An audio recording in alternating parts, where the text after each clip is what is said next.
Okay, so this is a real estate webinar. Today we're covering kind of like the workflows for buying and selling real estate. So particularly real estate agents, real estate brokers, or anyone else kind of in that buying or selling type of work. Okay, so who am I? My name is Justin, this is me. So I'm an independent trainer and consultant, and basically I make ClickUp work for businesses and their people and their processes. So I've been previously a trainer on ClickUp, working for ClickUp, as well as a product manager, and I'm now a senior product expert who's gone independent. So if you end up with having trouble with ClickUp, not having enough time to kind of learn and figure it out yourself, or just problems that you can't get past, feel free to contact me. The contact link is down the bottom there. Awesome. Our agenda for today, we're going to go through an overview of the real estate structure and workflows that I've got set up, and then start digging into the property listing like data structure, how to enter the data, and then what the views are that make it easy to kind of see different pieces of the data for different purposes. Then we'll go through the workflow in action, how we enter interest or offers, so buyers who are getting closer and closer to closing, and then kind of like the final checklists and things to go through for closing. Some people might find it useful to find a buyer database, and that will be kind of 50-50. So if you have a lot of buyers who you can kind of reach out to and say, hey, we have a new house in the market, that might be of interest to you. If you don't have a lot of kind of open buyers coming in, you may not be interested in recording that, and that's fine. And then we'll leave plenty of time at the end for questions. All right, let's dive in. So let me switch screens here. Okay, so first of all, I've kind of created the most minimal possible structure. As you go through, you might end up building this out. You know, listings might become a whole folder with multiple lists, but for now, I'm kind of going to do the minimal structure. So it's really easy to understand, and you can kind of duplicate it if needed. Although in many cases, I think this will be sufficient. Okay. So first of all, we've got four lists here. The first one is listings. Obviously, this is the houses that you are selling, and that's the data that gets entered here. Offers. So this is people who are either making an offer on those houses. You can also put in people who you think are likely to make an offer soon to start tracking them if you wish. And those are the main two lists. I do also have this buyer list, which is just kind of a database of buyers who might be interested that you can kind of reach out to when you have a new house that matches them. And the final one, which I'm not actually going to go through on the call today, but this is kind of like your internal marketing, just tasks that you need to do to either market your services to sellers, to home sellers, or marketing, potentially even marketing your listings, just kind of keeping on top of all that. But that's kind of separate as a standard, pretty task-based workflow. So I'm not going to dive into that too much today, although if you do have questions about it, feel free to ask them at the end. Awesome. Okay. So let's jump into the listing data structure first. So the name of the task I here put down as the address. There's always kind of options as to what to use for the name of the task. You can see that I'm also using the address in a location custom field, which will populate a map for us. So if you do have something that's more useful, really the name of the task should be whatever you use to communicate which house it is to a colleague. Like whatever kind of comes to mind that you'd say to a colleague. So I think for most people, it's going to be the address, but for some people, it might be, some sort of custom ID or maybe even the owner name if you use that instead, but up to you. For here, I've got it as the address. Okay, I've got assignee and due date. Those are optional, but I think in a lot of cases, they'll be useful. So assignee would be the agent assigned to it. The due date, you could use that for different things. I'd probably use it for when they're trying to sell it by.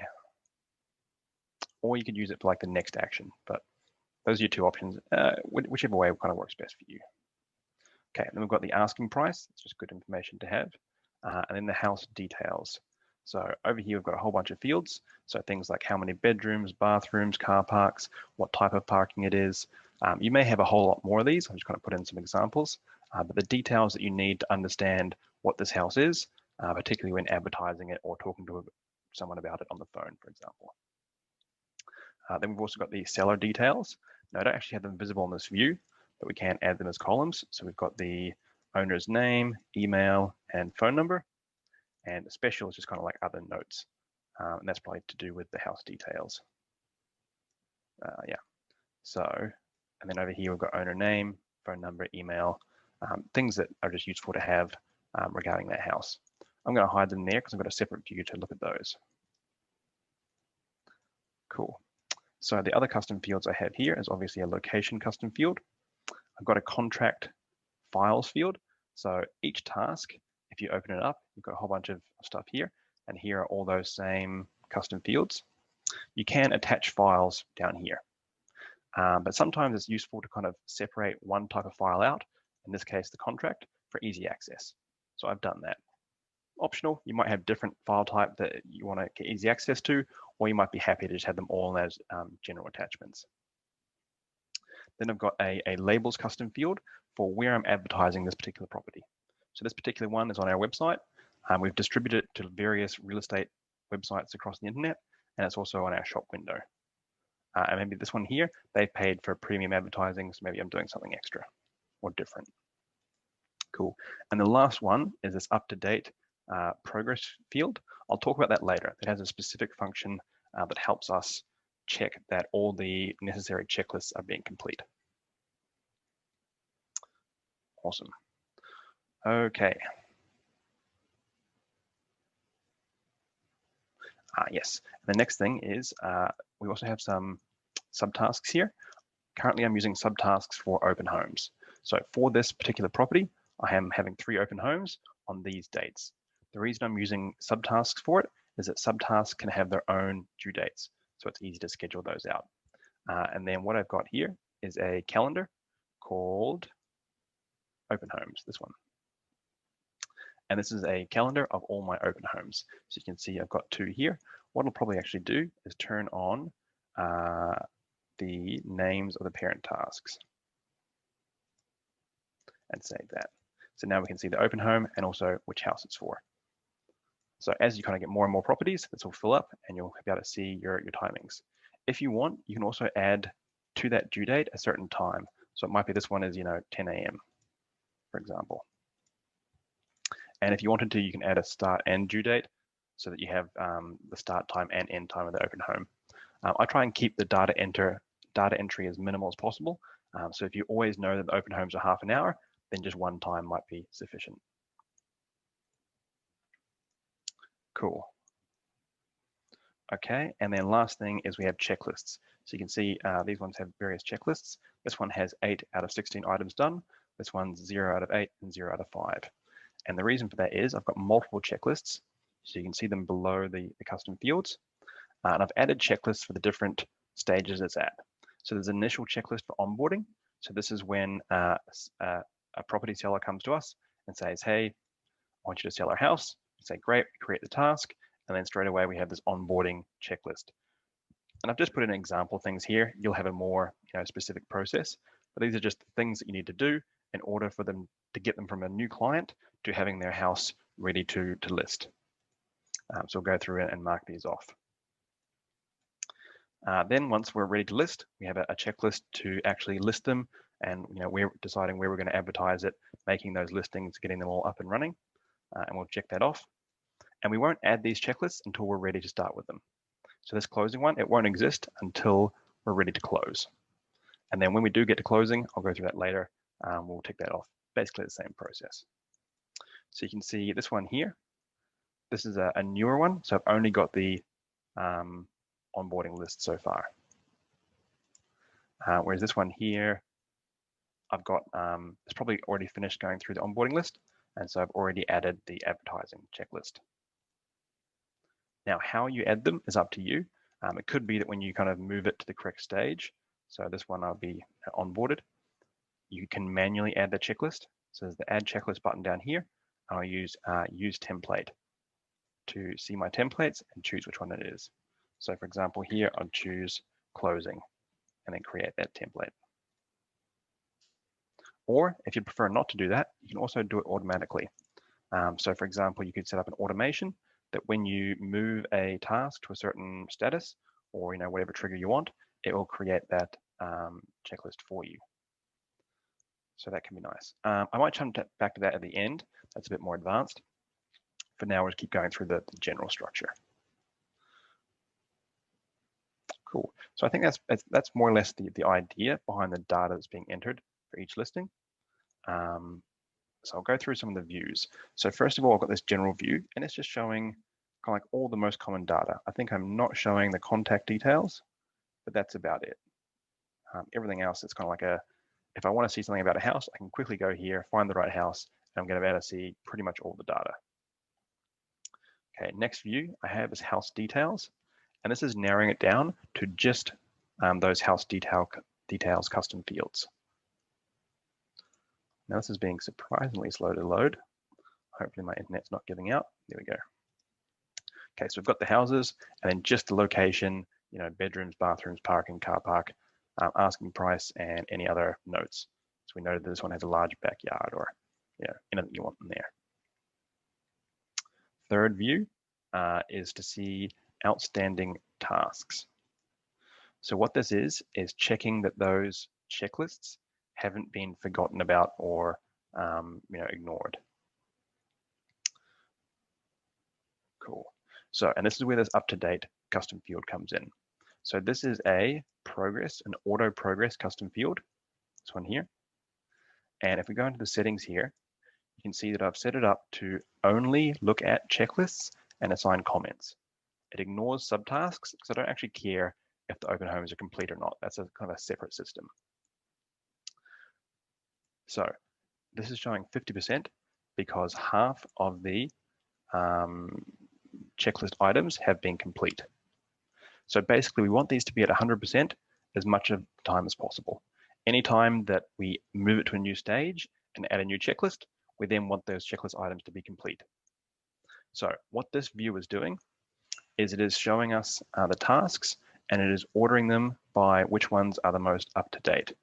And it's currently dividing it into the different statuses. We could get rid of that and just say, put them all in one list. And I might actually hide this advertising field. We don't really need that. And so anything that has less than 100% means it needs some work done. This one needs to have the closing done. This one needs to have the advertising done. And this first one just needs to be onboarded. So what you'll end up with, I might just delete this so you can kind of see. Let's get rid of this list. So let's say we're not ready to close in this one yet. And let's say we're not ready to close or advertise this one yet.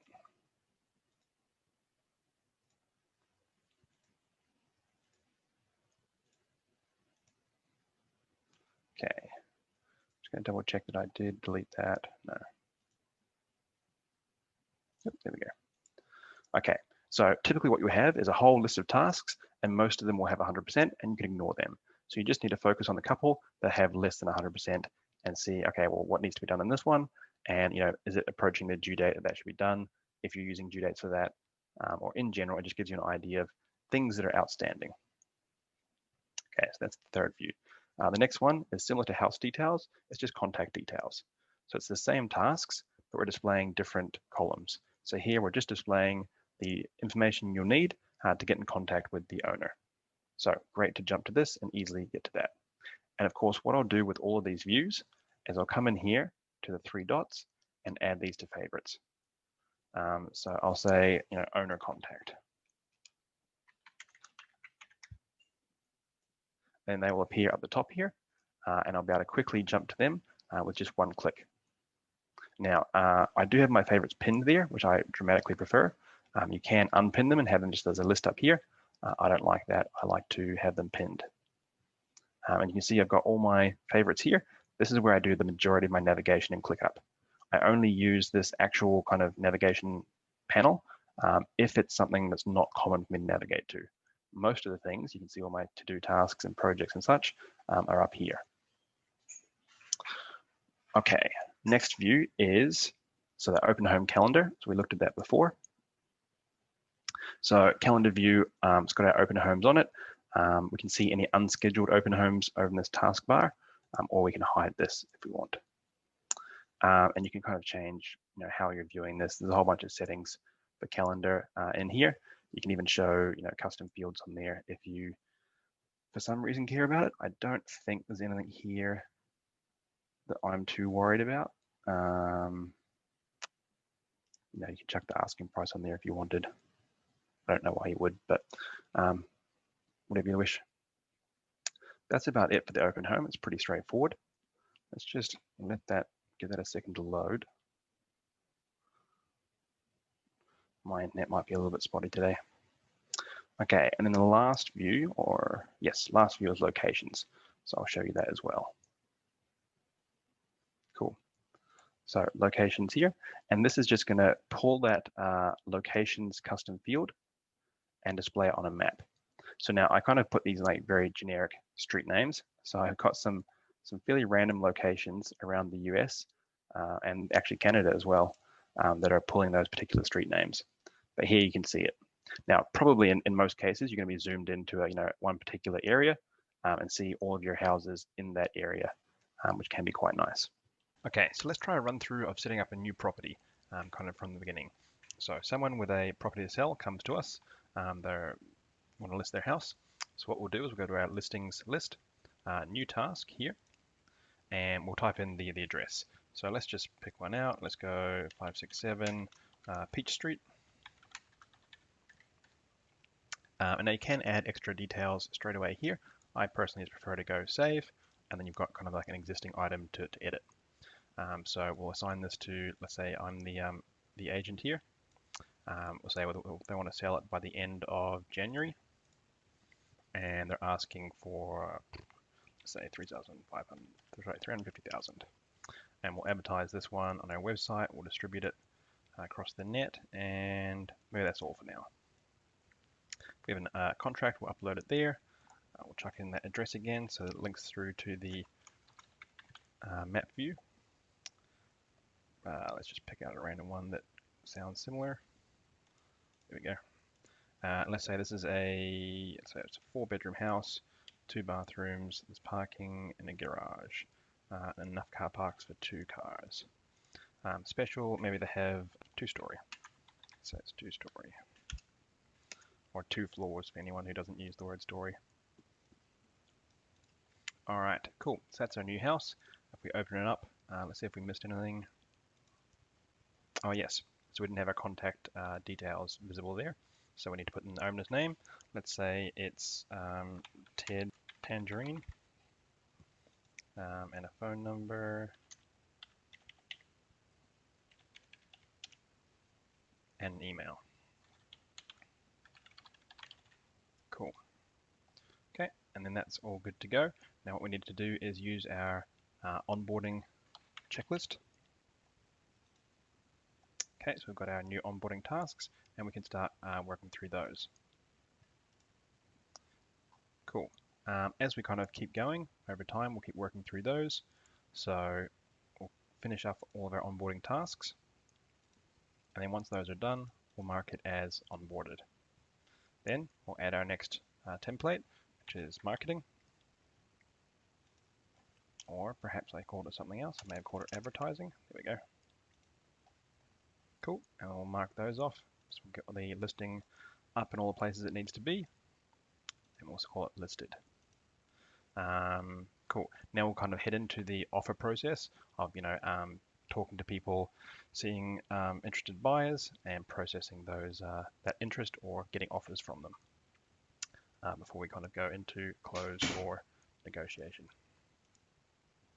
Actually, that could be good. I've got so here's the statuses here. We've got new, onboarded, listed, closed when the deal is kind of closed, but there's still things to do, and then complete, or they decide to actually not sell it. But I think there's probably a good status that's negotiation in between there. So it depends on how things work for you. Maybe this is a drawn-out process. Maybe it goes very quickly past that. Whichever whatever statuses suit you. Cool. Okay, so then let's have a look at the structure of our offers list and how that's working. So basically in this list, one task is one buyer. Well, actually, no, I guess it's one task is one buyer per house. So, if Sam White is offering on multiple houses, there might be, multiple tasks for Sam White. It's probably not a super common case, but that's how you'd do it if it did happen. So again, the name is really optional. You kind of want to use what's the most useful information. And what we're later going to do is we're going to link them. So you can see that this buyer is interested in this 123 Green Street, which links to that house listing. So on our house listing, we can see the offers that have been made. So that's why I've chosen to put the name and the dollar figure. But you could do it different ways. Cool. So I've chosen name, dollar figure, and then whether it's conditional or unconditional. I've also put those conditions in as a custom field. So you got unconditional, conditional on financing, conditional on building inspection. You might have others there. Yep. Again, I've got a link to the listing here. This is kind of optional. You could just go, this is different to this link here. So technically I've linked it twice, which is kind of like duplicate work. If you don't particularly care about having this visible on the list view, then you could just delete this listing, this field, and just rely on that one. I would suggest definitely keeping this one because it does have that two-directional link, which allows you to see the offers on the actual house listing. Okay, then we've got a due date, and this might be if they have an expiry, like, this is my offer, but I'm only willing to do it up until this time. After that time, it's kind of expired or no longer an offer. And then the contact details of the buyer. And that's it. So you might want to add other fields here if there's other things that are relevant to buyers, but that's kind of the example ones that I came up with. Cool. Then again, they have checklists, and there's only really one checklist here, and it's just to do with vetting the offer. Now this might be a process you have or don't have, and again, customize this to whatever matches you. I've just kind of put a few example ones in. Check financing, make sure it's in writing. You might do a credit check, and then making sure that the conditions are met, or it's unconditional. So once all those are done, we know that this offer is good to go, and then it's just up to whether the buyer accepts it or not. So we've got when a new buyer comes in, we may wish to register them before they've actually made an offer. So let's say we have Jill Jones. So she's just interested. And maybe we can put some details about her in the description if we think she's a good prospect and want to kind of track it. Obviously we add her name, phone, and email. Again, we could delete the name column because we do have it in the task name. That would be pretty reasonable. Okay, once she's going to make an offer, we might put her in preparing. So we know, okay, we're expecting an offer from her in the next couple of days. Then she's made an offer.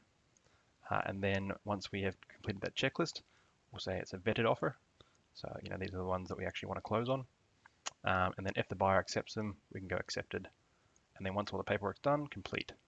And again, let's add an extra status in there where it's like rejected. So the buyer decided not to go with this offer. And we'll make that a done status so that any task in that status is considered complete. No more work to do on it. So it may be accepted or it may be rejected. Cool, and then complete once it's done. Now, typically I wouldn't move them from rejected to complete. So if it isn't rejected, I'll often just filter them out. So here on our view, we would say, status is not that rejected status. So we don't have to see them. Awesome. Okay, that's pretty much it for the data structure of offers. And the specific difference between offers that are going to be interested and offers that are actual kind of real. So once they kind of hit that offer stage, anything after that offer stage should have the dollar figure in there, which is really, really useful to have. Again, you could add a custom field, like a currency custom field for that dollar figure.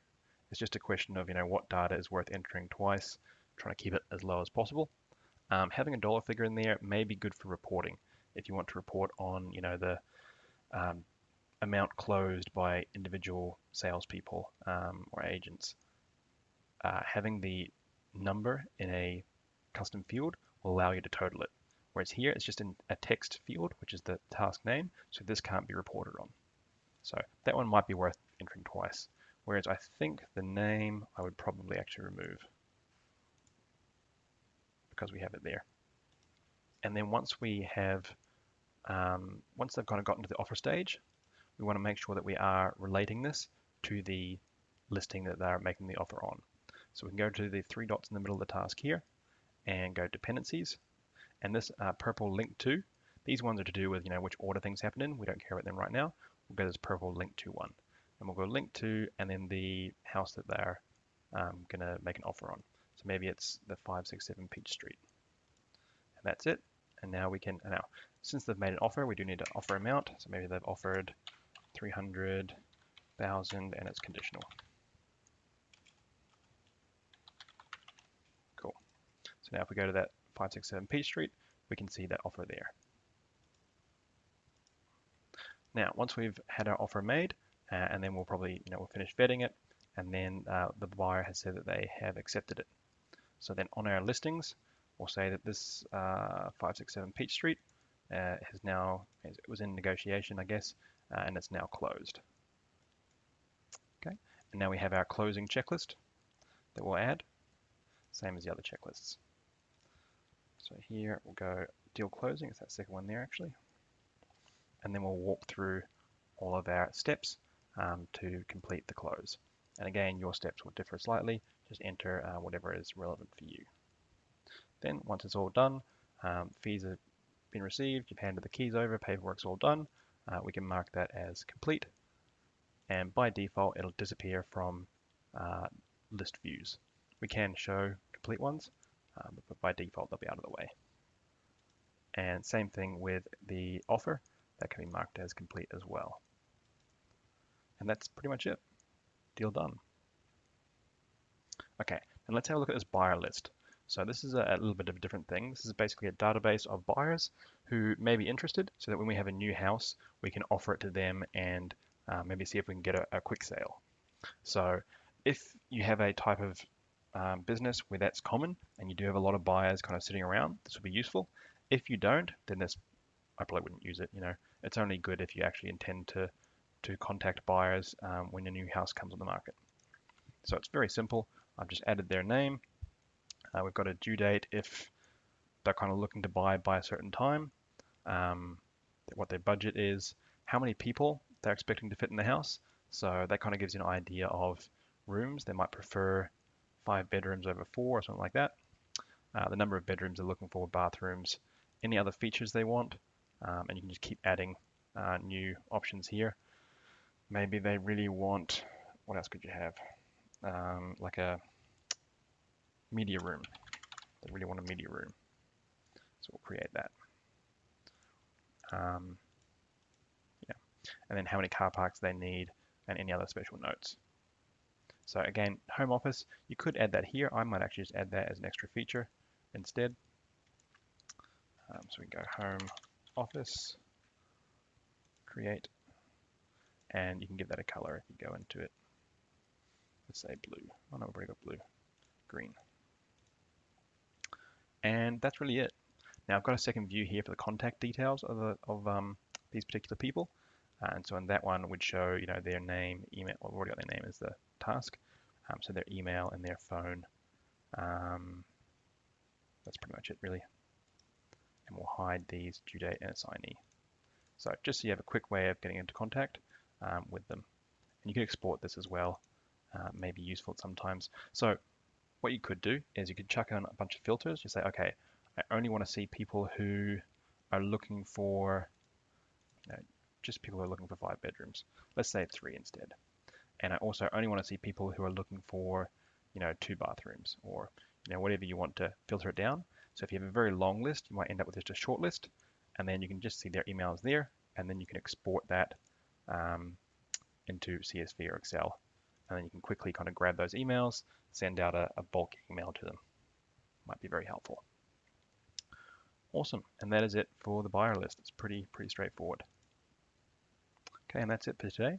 If you do end up having trouble with ClickUp or you want some help, support or training to either minimize the time it takes you to set up or to get you past something you're not having trouble figuring out on your own, feel free to jump over to my website here, workmanagement.tools, and I can help you out with that. So I provide services around setup and design, account setup, training, automation, and advanced support. Awesome. Well, thank you for watching our webinar today, and I'll see you next time.